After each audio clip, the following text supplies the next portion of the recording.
good morning, everyone. Good morning.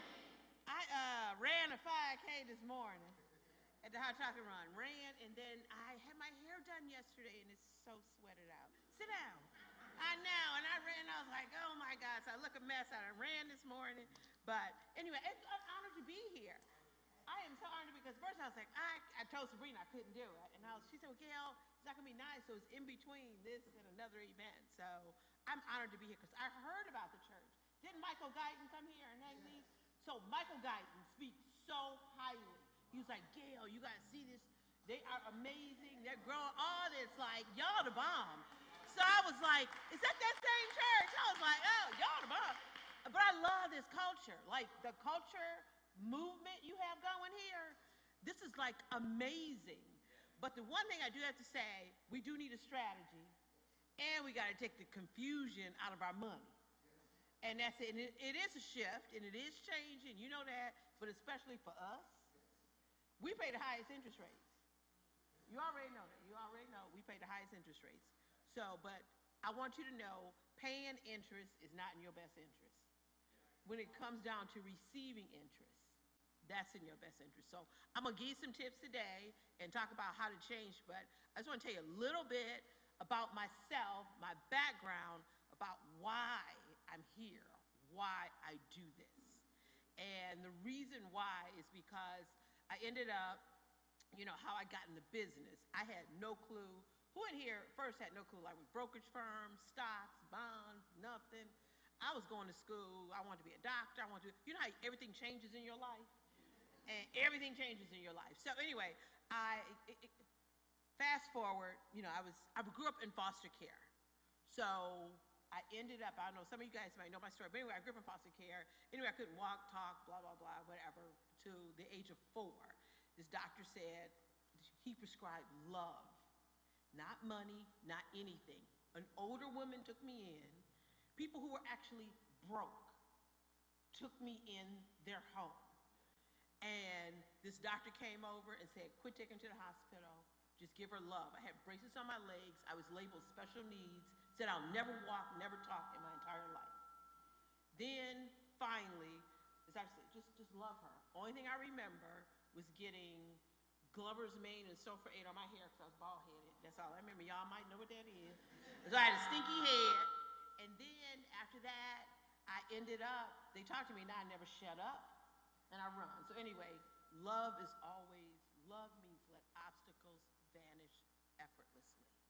So I'm saying that to say, I talk about money every day, but I don't love money. We can't love anything that can't love you back. And that's the one thing. We cannot chase the dollar, and that's what we're doing. Instagram, everywhere, that's where our culture's going, but we got to change that like right now. We cannot love anything that can't love us back. Then I ended up, so since I had this older African-American woman, the bomb woman who took me in, and I call mama. She passed on, but I called her mama. And she took me in.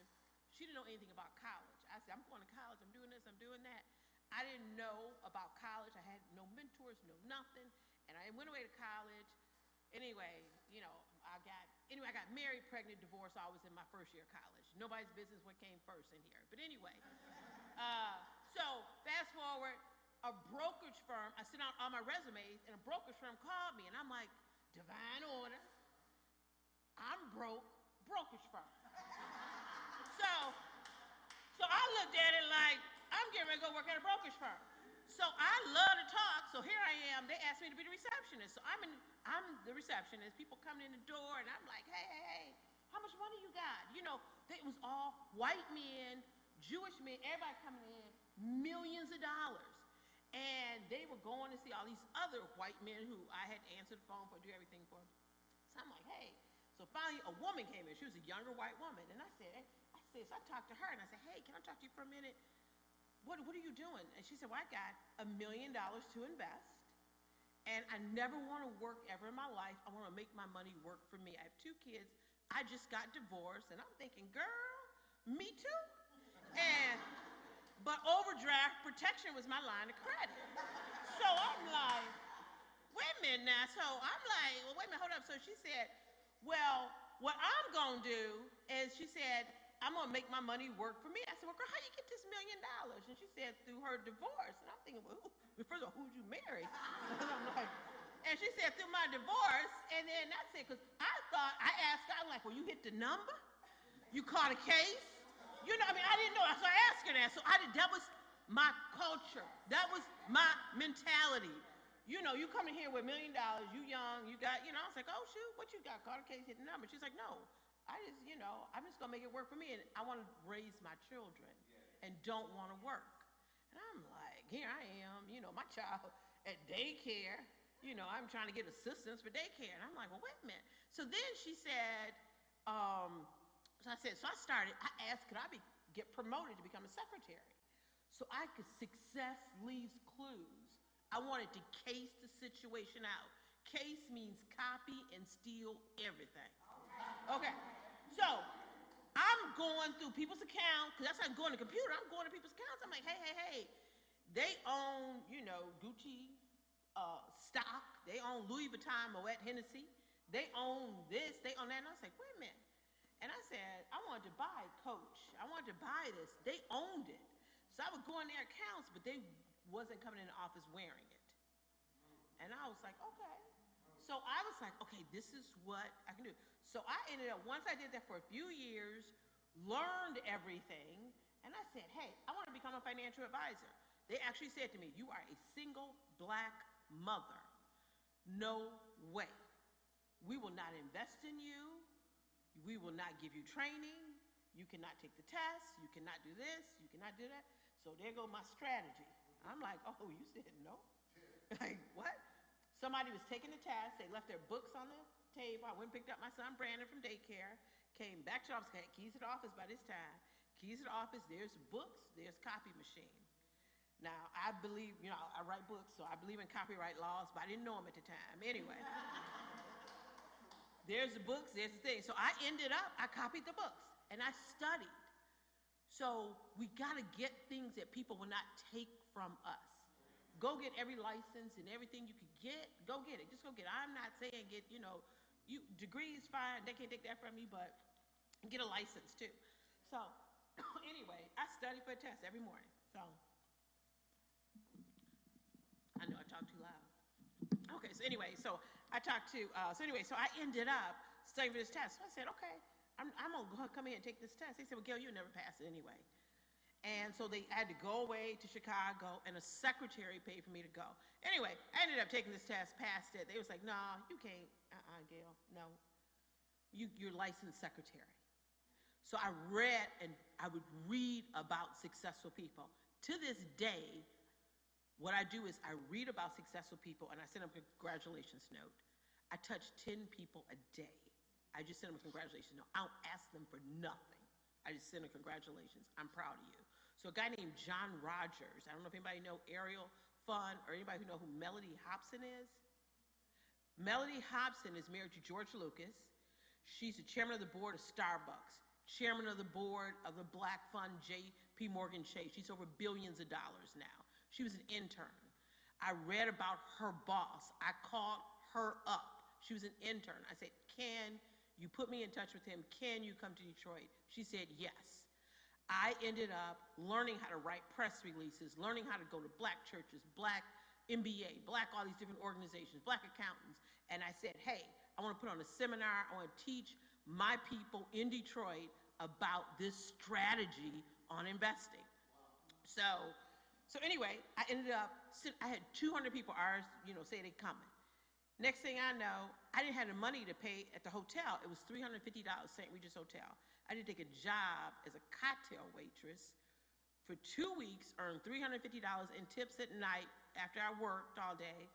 I went to the St. Regis Hotel, made it rain, dollars, quarters, dollar bills, everything, and gave them $350 in tips.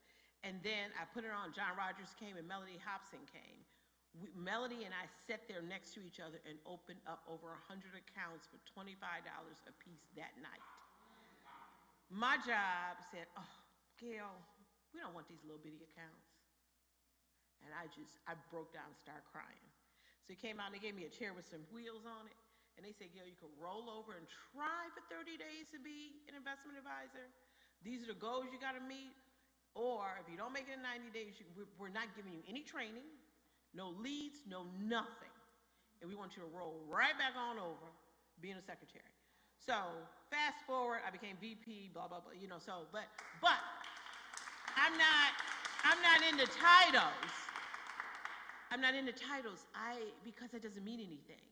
So, but the thing is that I wouldn't change a thing from what I had to go through. But the thing is now, why I teach young people is because it's about sending the elevator back down to the next generation so they can build. It's about bringing them a seat at the table. I have a +1 strategy. If I got an opportunity to do something and be at a table, I always bring somebody with me. So all I'm saying is we have to change our culture. Like you were saying, selfishness, everything else. No, if you get an invite to somewhere there's an opportunity, you bring somebody with you to learn. So the one thing I want to say, when it comes to our money, the best strategy, you can't have a strategy not unless you know where your money's going.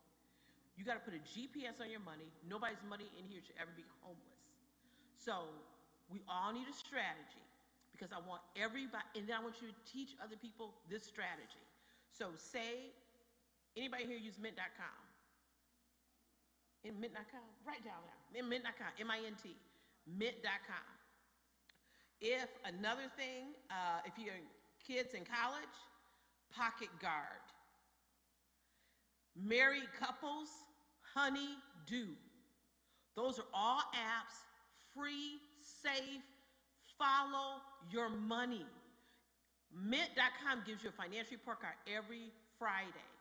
You pay too much interest. You ate out too much. You spent too much money on entertainment. Hold yourself accountable. You have to hold yourself accountable. So you can't even say, oh, I'm on a budget. I want to invest. I want to do this. I want to do that. No, know where your money's going first. Then I want everyone to take a mind their own business day. I want you to do nothing but mind your own business. Come up with your own personal strategy. On your mind your own business day, you say, okay, hey, I didn't saw where my money went. I had to do some layoffs. I did it, and I'm like, woo. My money went to food. Anybody here eat? Emotion, eat, stress, this, that, like to eat out. And then I was like, okay, I got a diet. So I went on a diet. And a diet doesn't mean, I went on a money diet, but a diet just means, did I eat today? So I don't really believe in real diets. So anyway, so that's all a diet means is, did I eat today? So I'm just like, okay. So, but I did. So my goal was to run all these 5Ks, save $5,000. So I was like, I got to lose weight and save money. That's why I'm working on another book called From a Full-Figure Woman to a Seven-Figure Woman, A Woman's Guide to Shifting Her Assets. Let me tell you, the worst thing in the world is to be fat and broke. You cannot weigh more than your credit score. So you can't buy nothing. Okay, so all I'm saying, no, I mean, this is true. Y'all know. Okay, y'all know what I'm talking about. So all I'm saying is, so once you okay, so on your manual business, get your own strategy. My strategy was to lose weight, save money, like the whole thing. Like, okay, if I'm gonna run a 5K, I'm gonna try to save 5K this year. How am I gonna do it? I'm gonna stop eating. If you see how much money you spend on food, you gotta, hey, you're not serious. We spend too much money. And then prices done gone up. I don't eat eggs no more. You know how much they cost? Anyway, so bottom line is, so then you turn around and then, so on your mind your business day, everybody in here needs their own personal board of directors. So on your mind your own business day, you become your chief life officer. You have to set up your own personal board of directors. So I want you to say, so to change your own personal culture, say, hey, I need a board of directors. Okay, I need an accountant. I need a life coach. I need somebody to help me spiritually. I need somebody to help me, and that's, so right here, this place right here needs to be on your personal board of directors. Right here, these culture classes needs to be on your board of directors. The people who come and talk need to be on your board of directors. You need to have, what's gonna make my life better? So whether it's, working out, whether it's spiritual, whether it's business, whether it's, okay, who in here is an entrepreneur or wants to start their own business? I'm going to tell you who to put on your board of directors. You need to put Goldman Sachs 10,000 Small Business Program. Absolutely free program. You know about it? The bomb program. Isn't it the best program? Free. They invest 60 grand in you. You need to put Prosper Us on your board of directors. You need to put Tech Town on your board of directors. I sit on the board of Detroit Development Fund. Detroit Development Fund, we got money right this second. If you want to start your own business, we have a micro lending program, we have grants, we have all these different programs right this second. You have to start putting just organizations on your board of directors. Say, hey, I'm gonna go to this event, I'm gonna find this. Detroit, DDF, Detroit Development Fund, if you want the number, if you need like funding, you need to get, you have to get your business, and like you were talking about, how it says no confusion, get your business plan together. Don't go in saying, I ain't got, okay, I want to start a business, here's my idea. Write it down on your Mind Your Own Business Day. So start doing this. You have to have a strategy, and then you have to execute on whatever you say you're gonna do. You have to, or else you're wasting your own time. My thing is, I tell my kids all the time, and when I say my kids, I have thousands of kids. If you don't execute, that's between you and God. You're hurting God. You're not using your own gift. So if you don't use your own gift, that's why I teach thousands of kids. This is why my audience is our young people, because I want them to know their promise, their gift. And if they're not using it, then you lose it. So that's the one thing. The worst thing I do, I want to die and say, oh, Gail, you didn't use your gift. You did not use your gift. So so if you have an idea, execute it. Have your Mind Your Own Business Day. Another thing you got to do too is make layoffs on your Mind Your Own Business Day. So wait a minute, I can't have everybody around me. I can't do this. Now, please don't get me wrong. I got 3 sons, and it was in my house. It was when they were younger. It was income versus if-come. Once I met with my board of directors, and I looked at, who in here is a parent? Then you broke. Okay, my kids was taking all my money when they were younger. And I don't know, you probably got younger kids. Oh, they over there? Where they at? Oh, okay, see, because, and you probably, right. I can tell by, okay. Okay, go ahead.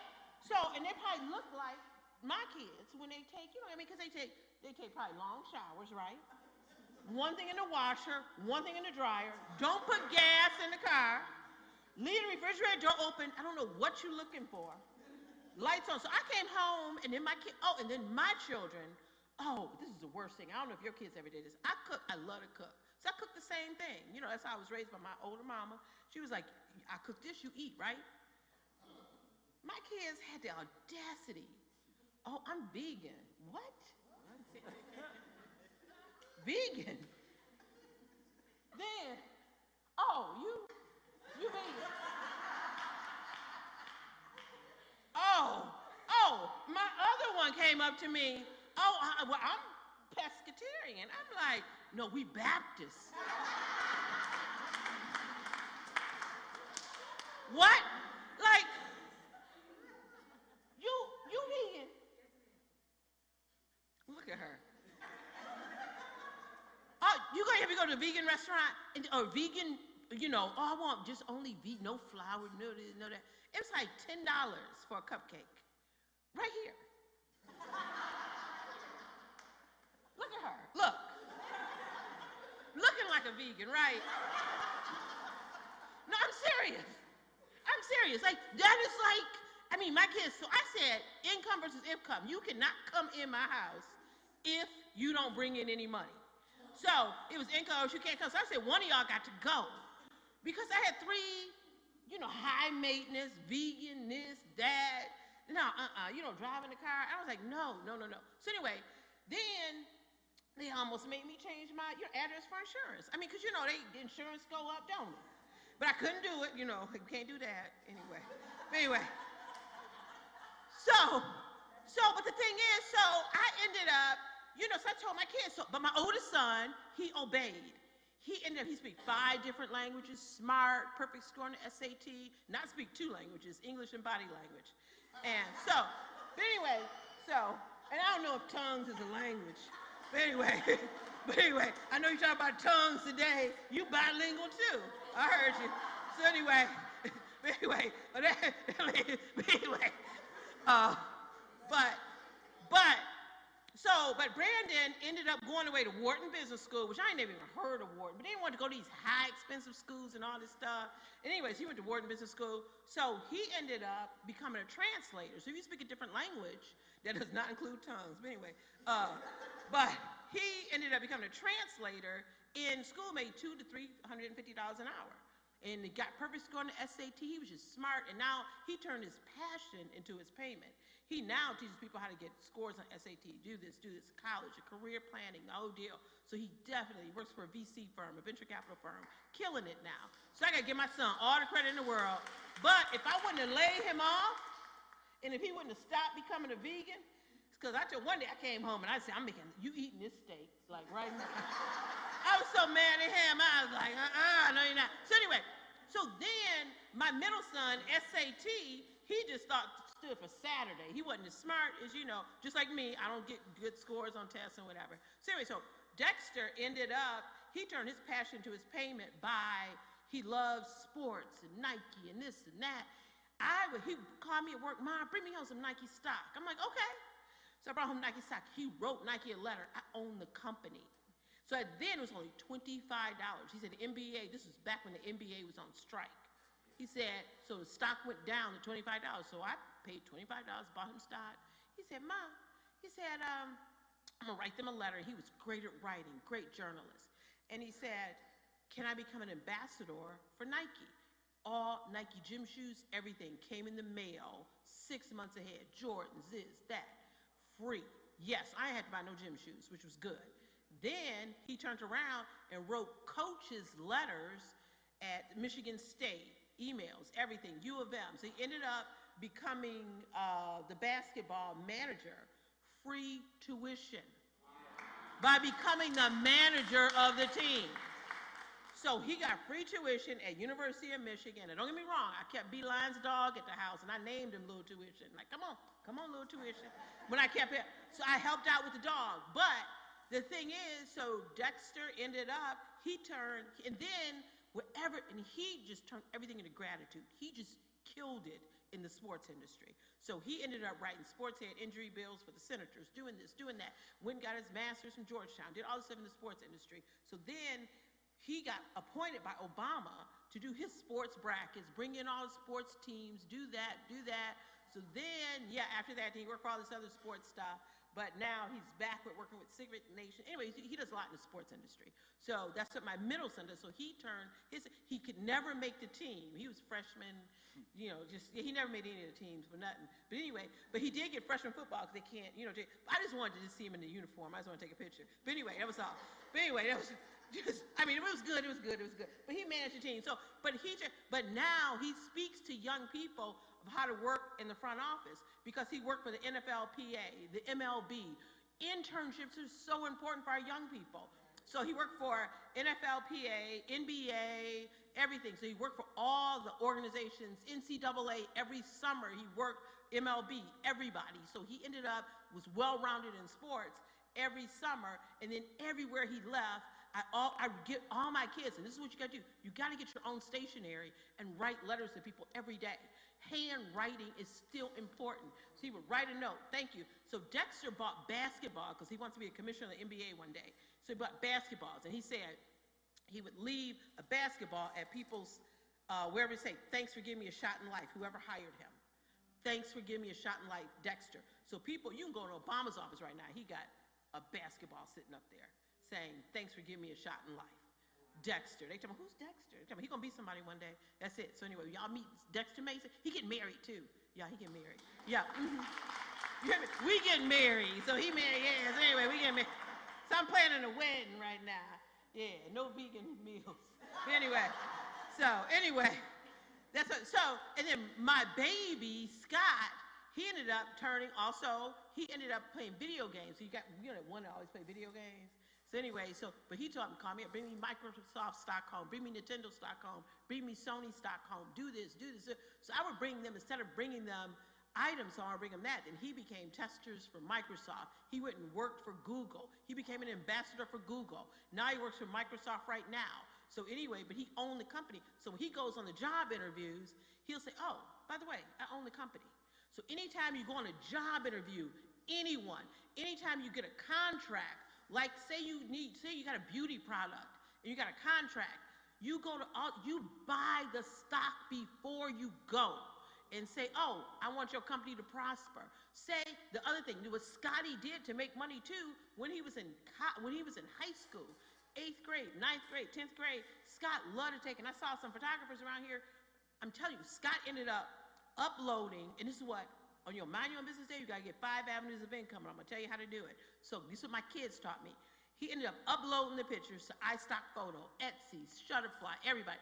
If you take pictures, do not just post pictures of yourself. Take pictures of church, this, that, cars, whatever. He would upload pictures everywhere he went. He would come home, Mom made $250 a day. Mama made $100 a day. Mama made this today. If you're going to take pictures, do it. If you're going to play solitaire on the phone, you better get paid to do it. If you play games on the phone, you better get paid to do it. So there's apps out here that will teach you how to get paid just if you're going to play games. So don't do it. I tell my kids, you better put that, you getting paid to be on that phone? Because no phones at the dinner table, no phones here, no phones there, not unless you're getting paid to do something. So you have to, and we got to stay away from the phone like all the time. So we are too attached to it. If you don't own Apple stock, you better not have an iPhone.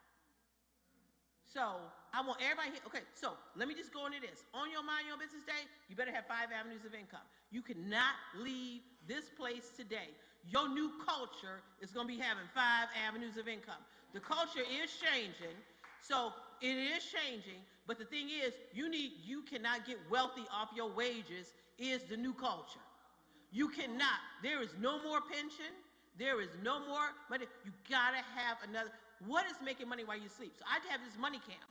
I have all of my young people, I give them a pillowcase. You better write down on that pillowcase what's making money while you're sleeping. What's your dream? What you going to do to wake up? So I want you, if you take a picture, iStock Photo, you better upload them pictures. Etsy. My son gets paid to stand in line when people want iPhones. That's how he buys his iPhone. If it starts with an I don't buy it. It is for me.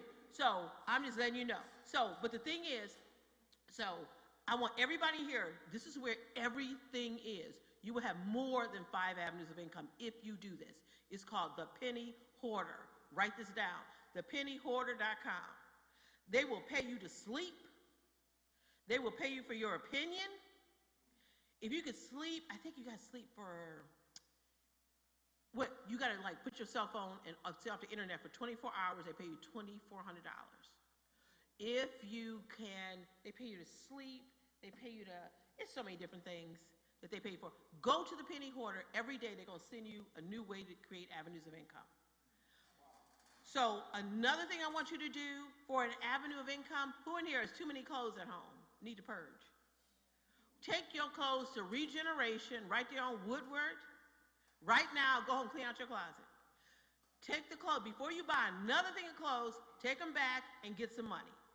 I need you to, and who in here, and I know a lot of people probably already own companies, own Bitcoin, own crypto, own this, own that. I cannot talk about, currencies or anything like that because of my licenses, but I can say you need to make money while you're sleeping at night. Everything you have on, if you don't own it and you buy it, then that's wrong. Everybody else owns it.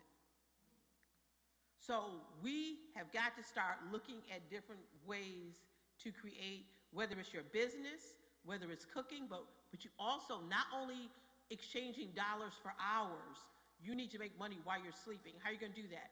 Real estate. How are you going to do it? Put money in somebody else's business. It's okay to be an investor. If you believe in them, it's okay to be an investor. Put together a legal team to do that. Start doing things to create avenues of income, and especially to get y'all come together. Your culture should be, we coming together. We start an investment club. We doing this together. Like, don't come together for no reason. What's the takeaway? When you do something, you got to have a takeaway. You come to church, you got to take away. What is your takeaway? And how are you going to execute it when you get out that door? What are you going to do? People get paid to drive. People get paid to drive. When you see people put all them signs on their cars sometimes. Yeah, you get paid for that. So different things you get paid to do. So I want you to start looking at different opportunities on thepennyhoarder.com. Let me see, I had some in here. I know we just coming. I'm going to try to think of some more right quick. But the penny hoarder is the main one.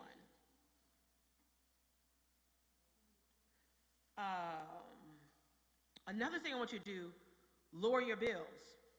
Just go to loweryourbills.com. Just do that. And mint.com will also help you. Another thing, do you know all my friends, they be doing I get now, do you know how you can get money back? You could even like say, oh, you just went to the store, let me get your receipt. It's a fetch, that's it. You don't have it, put it down. They don't, especially if you're on your board of directors. If you do not, we just be looking, oh, you went shopping today? Oh, okay. Boom. That's it. Fetch. You have to, so we got to start thinking like everything that we do. So make sure you do that. Another thing, Zero.com. Go to Zero.com. I think it's called, I don't know if that's still there available, but and get organized on your day. Get organized. Nerd Wallet is another thing. Nerd Wallet. The other is Debt Tracker Pro. Okay, Gazelle, all your old electronics, go ahead, sell them. Even Marketplace, you go to Facebook Marketplace, sell stuff. And if people say, I don't know how to do Facebook Marketplace, I'm not going to do it, somebody needs to start a business, just doing it for somebody, for other people. Another thing, a credit union needs to be on your board of directors. So if you don't belong to a credit union, and make sure you don't have over $250,000 in any bank now. Make sure, because banks, you see banks going under, and you know what? Don't use Cash App that much anyway. I'm just saying. If it's not connected to a larger institution that you know that it's not going under, you know how you know it's not going to go under? You don't get, I don't care if you get the Stash app on your phone, get the Stash app, STASH, buy whatever bank, Comerica, JP Morgan Chase, whatever. Look at the bank. You get the annual report. You get to see their financials. And there's so much power in it. Like, so this is what I do with my children. I take every year, I have not had a vacation 27 years now. So what I do is I take a few hundred kids every summer and I teach them financial, economic empowerment. But I also take them to meet Warren Buffett. I had an opportunity to meet Warren Buffett. So when I say success leaves clues, I follow what Warren Buffett does every day. So every day I look, okay, he's buying consumers energy. Okay. So Warren Buffett bought a lot of Wells Fargo. And I'm like, why would you do that? So when I had an opportunity to meet him, so I followed everything from his first marriage to his second marriage, marrying his wife's friend. Like, I know everything about Warren Buffett. So anyway, I call him WB now. But anyway, so Warren Buffett, we both mentored a guy named Indonovan Sue. So we both were at this game in Florida together, and we both got to go in the field and all this stuff. So anyway, I'm sitting there, it's like, oh my God. Everybody's looking at this other tall guy. I forgot his name. I took a picture with him. Some tall quarterback, sells chicken now. What's his name? I don't know his name. Oh, what's his name? They say he's the best quarterback in the world. I don't know. No, one Tom Brady. It's another guy, tall. I don't know his name. Anyway, you know who he is. But anyway, I don't know. I forgot who he was. But I didn't know who he was. I just knew Warren Buffett. So anyway, so I'm sitting there, and I was like, so because I research him every day, that's why you got to research people and talk to them. So I was like, hey, Mr. Buffett, blah, blah, blah. Why are you buying Wells Fargo? So I asked him questions so he knew I knew what he was doing. And I said, how much do you read per day? He has a flip phone still. And I said, well, how much do you read per day? And he said, I read 4 hours in the morning. I take a lunch break. I read 4 hours at night. I get a Coca-Cola. I go to McDonald's. So I know Warren Buffett's schedule. And I watch what he's studying, whether it's railroads, consumer energy, whatever he's studying. I let him do the studying. And I just then I just take what his, his analogy of it, what he analyzes. So then, because he's a strategic man. He has made billions for people. One of the wealthiest men in the world. So I'm in there, so I was like, okay. I say, can I bring, a few of my children to meet you at your shareholders meeting? And he said, sure, about 10. And I said, yeah. So by the time we got done with the conversation, I said 20. But by the time I got to Omaha, Nebraska, I had 35 kids from Detroit. Wow. Yeah, I did. So anyway, I got 35 kids. So by the time we got there, but when my kids, the first time African-American young people have ever been to the shareholders meeting for Berkshire. So Bill Gates, everybody was all impressed with the kids. They getting off the bus, and all the shareholders that were coming to my kids, are y'all performing? They had investors on their thing. And I'm thinking, this is what they think of our culture. And I was like, oh, I always wanted to cry. And I said, but my kids are ready. They shook it. No, I'm a shareholder. No, I'm a shareholder. No, I'm a shareholder. So if you buy one share, I can split it with 4 kids. So I bought each 4 kids a share of Berkshire. That's what I ended up doing. So anyway, but they didn't know that they were just a quarter owner. But no, they were just like, yes, no, I'm an owner of Berkshire. I'm an owner of Berkshire. They were shaking hands. So we talked shaking hands, all this stuff on the bus, all the way going down. Melody Hobson and John Rogers, they met us there. Everybody met us there. And then the next year, Warren Buffett reached out to me and said, can you be in my documentary with your kids? So they came to Detroit. So the next shareholders meeting, all of my children were in this documentary the night before. It was just like it debuted. It was all over. Everybody was watching Warren Buffett. Then they saw all my kids. My kids got that bus this time. The media, everybody rushed up to my kids. Oh my God, that's them. They're the ones.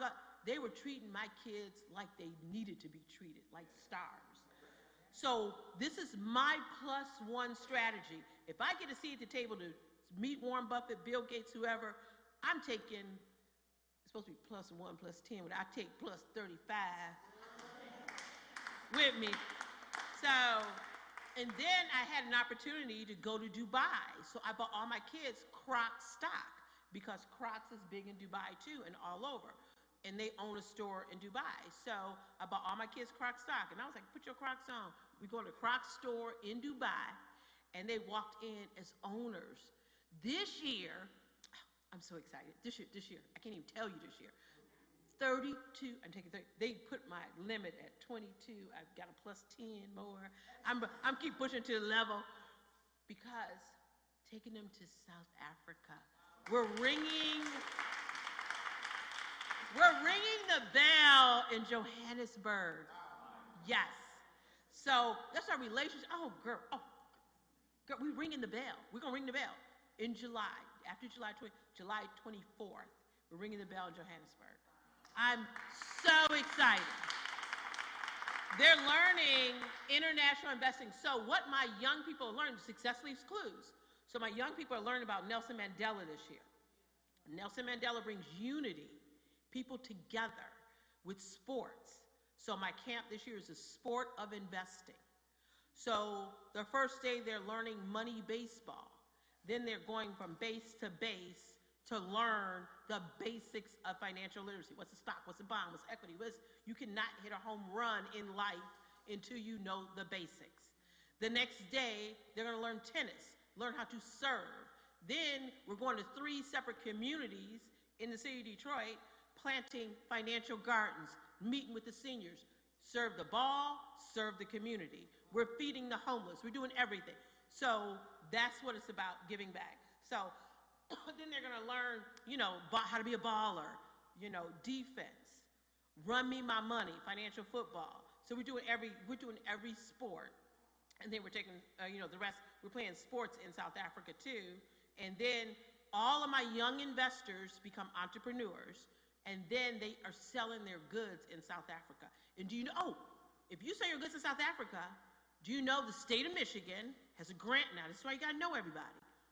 They have a grant that they will pay your airfare and everything to South Africa.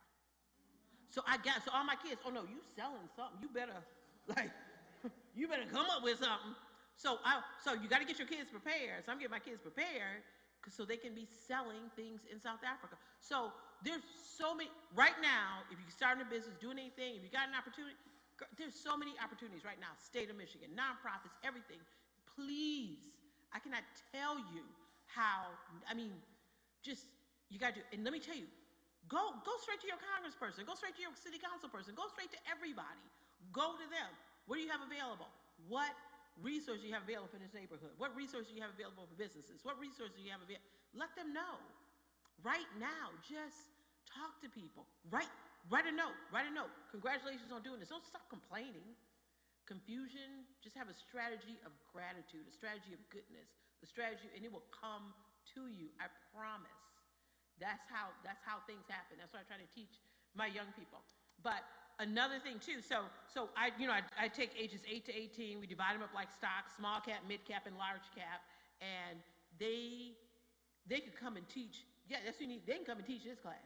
Right now, I have all of my young people who were in the camp 20-something years ago. Every single one of them are doing better than me. They own VC firms. They have firms doing $60 million. They had invested $25 million in another company. They are in New York, here, there.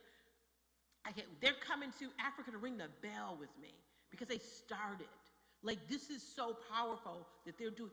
For them to do better than me, I am so proud. That's my proud moment. My proud moment is when they do better than me. And then they can be a vegan.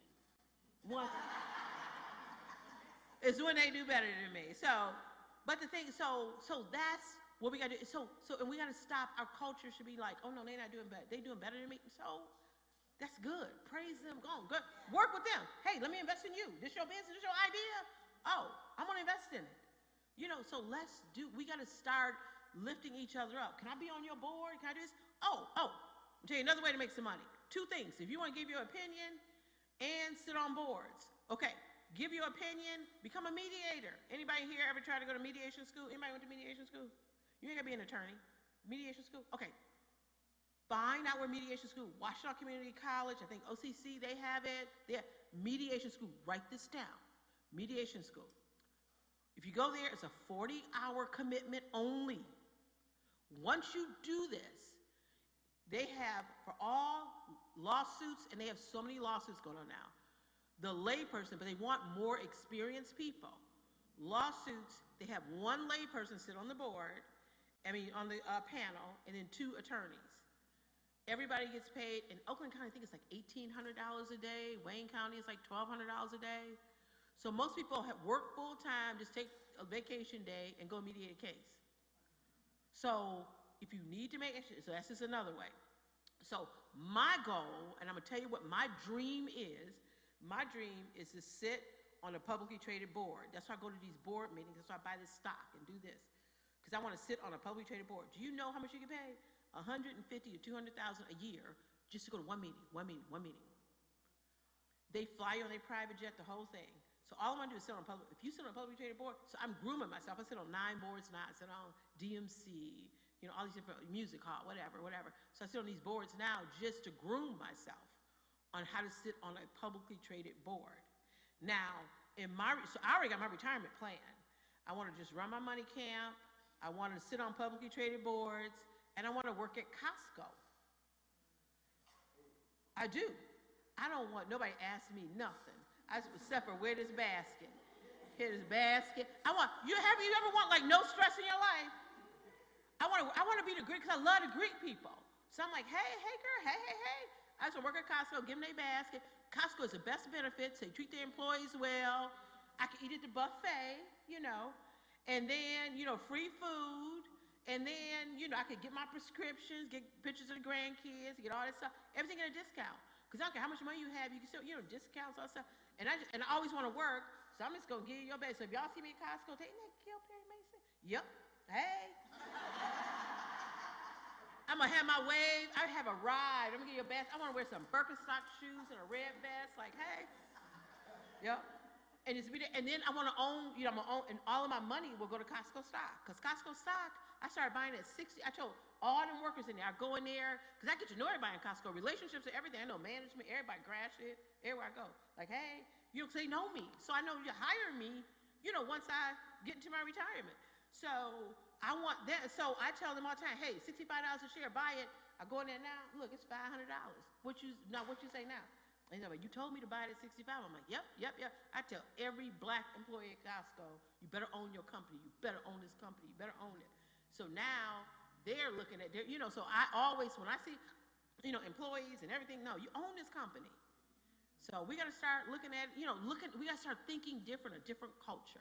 That's why we're doing this. So anyway, I know I've talked enough. I know it's supposed to be end at 10:30, but let me just say this. I'm going to give you some words that the reason I do this, I don't want anybody to ever be poor. Poor means passed over opportunity repeatedly. The thing is, this right here, these culture sessions is an opportunity to bring change. You have to be involved. So this is like the best opportunity. The only way we're going to do it in the word opportunity is the word unity. We got to stick together. Another thing, I just want to end my final words. I promise you, and I ask for questions after that, is I think everybody, I know one thing that we need to do in church all the time, or we need to do this, and this is where I live my life by. I drink, I steal, I swear, and I lie. I drink from the everlasting cup every single day of my life. I steal a moment of time to help somebody out that's worse than I am. And I swear to be a better person than I was yesterday. And I lie down and I thank God every single night. So anyway. To help us navigate more than church, but navigate life. I want you one more time to help me celebrate God for her. It is 10:57. We're getting ready to go home. I want everyone watching, all of you that are present, I want you to quickly, let's give unto the Lord. If you receive today, I want to bless Sister Mason. I want to bless the Lord today. And I want to challenge everyone that can today. The information is on the screen. I want you to give quickly. And I would challenge you to give a seed of $20. Those of you that can. I want to be a blessing today. She has blessed us this morning. And I just enjoy. I ain't laughed that much in a session. Lord have mercy. I sat back there and laughed so much. You don't want to miss it. I'm going to get with Sister Gail, and we're going to figure out when she's coming back to culture class, because I think she'll bless us even more. I just do. And Father, we thank you for the spirit of liberality and generosity that is both in this room and on this live. And I pray that as we leave today, I pray that your presence would go with us and stand by us and keep us until we come again. I pray that when we get home, we find our homes, our families, the same way we left them. And we thank you by faith that everything connected to us is getting better by the day. It is in Jesus' name. I thank you on Saturday for supernatural success on Sunday morning. I thank you that even today, while the sun is shining, while the wind is blowing, that revival is hitting our hearts, our homes, and our heads. It's in Jesus' name we pray. Everybody say, thank God and amen. I'm expecting a harvest, and it's going to rain in my life. I absolutely love everybody. We're getting ready to go home. If you're going to say hello to Sister Mason, give her a good fist bump. Give her a good fist bump. Bump somebody next to you and tell them, keep it moving. Tell them that. We're not here for no elevator pitch. Give her a fist pump. Keep on moving. Let her know she blessed you. And I'll see you tomorrow morning. Doors open at 9:30. Service kicks off right at 7. This is the season. God's adding value to your life because he's going to give you the keys to get your light out of debt. I love you. I'll see you tomorrow. I'm expecting a harvest. It's going to rain in my life. Clap your hands, everybody. Let's give God praise. See, I'm expecting a harvest.